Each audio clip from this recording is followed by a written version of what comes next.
Okay, so apparently it's, what is it, Super Bowl Sunday?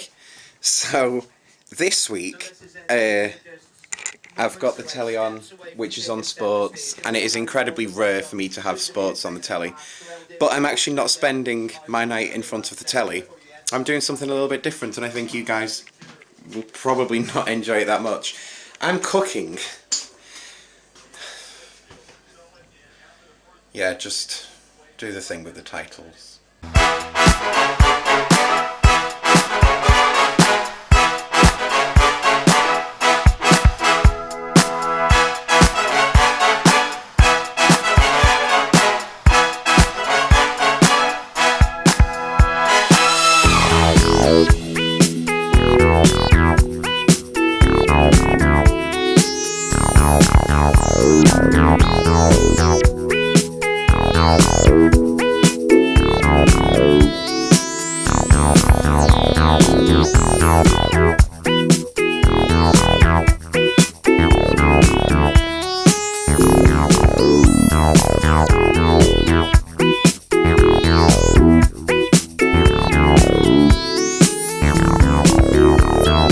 Now, when it comes to me cooking, I'm not exactly what you would call great. But over the past couple of weeks, I've been trying to do this thing where I'm eating more healthily and all that kind of stuff. And I think it's helped having an oven. I'm not gonna lie. Like before I actually got my little halogen oven, I was using like either the microwave, the deep fat fryer, this two little hob thing, and I mean, okay, it did, and it's not necessarily an excuse to be eating badly, but it kind of is, because now I can just stick everything in the oven, and there's like hardly any fat left on anything. Oh, I forgot to mention my George Foreman grill, which is, well, should we just say it's been in use for quite a bit. Okay, so if you guys are wondering what I'm going to be cooking, then wonder no more. Into a frying pan, eventually, there is going to be onion, potatoes, what else have we got? We've got bacon going in, and we've got some leftover cheese going in, which hasn't gone hard yet. Yay. Now, I never have actually professed to be the greatest cook in the world, and there's a reason for that. It's because I'm quite shit at cooking. I don't really have any food habits. I do like my frozen meals. I mean, don't get me wrong, I do have certain things that I'm good at, like pancakes.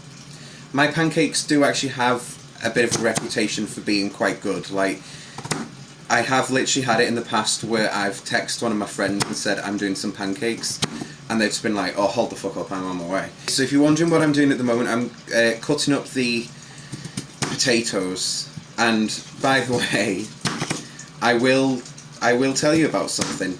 About 6 months ago, or maybe 7 now, I actually gave myself what's called Campylobacter. And Campylobacter, for those of you that don't know, yes, I'm doing a video about it soon, is a really, really severe form of food poisoning. And I managed to give myself that. I didn't even go out. I can't sue anyone for giving me food poisoning. Like, I have to do it myself. My mum, the week before, had been out and she'd got me like a pack of steak things, or like, not steaks, what are they called? Chops. And I thought, okay, I'll do one of them. And I went in the fridge and there wasn't any in the fridge. And I was like, well, it's, you know, so long as I make sure that it's thoroughly cooked, it should be okay frozen. And that was kind of like mistake number one. I mean, don't get me wrong, it was still a really good meal. Like, I actually quite impressed myself with how good it was. But probably about 2 days later or something like that, and I just started feeling like kind of really unwell. And it was sort of like having the flu, but not as severe, because I have had the flu and I know what having the flu is like, and yes, it really bugs me when people are like, oh, I've got the flu, and then you ask them what the symptoms are, and you're like, that's not the flu. What I normally do is, when I get ill, I will kind of like just suffer for the first couple of days and just be like, I'm ill, and like, you know, do the paracetamol thing and all that kind of stuff. And then after about 3 or 4 days or something like that, the illness sort of went. But like during the time when I was really ill, I started with diarrhea, and I just thought, well, this is part of the illness. And the only thing is, the diarrhea didn't go away, and it was about just coming up to about 3 weeks later, and the diarrhea was still like really bad. We're talking to the point where I was like, I'd be sat on the toilet and I'd just be like in tears with how painful it was. It was one of them things, like, I just thought, okay, I've got diarrhea, and then it gets to a certain point and it's like, no, seriously, why have I still got this? So yeah, so I went to the doctors, and I mean, I was a little bit worried because I booked in to go and see the doctor on the Friday, and they said, well, we can't get you in now until Monday. So I was just like, well, I'm still going to have diarrhea by then, so fine.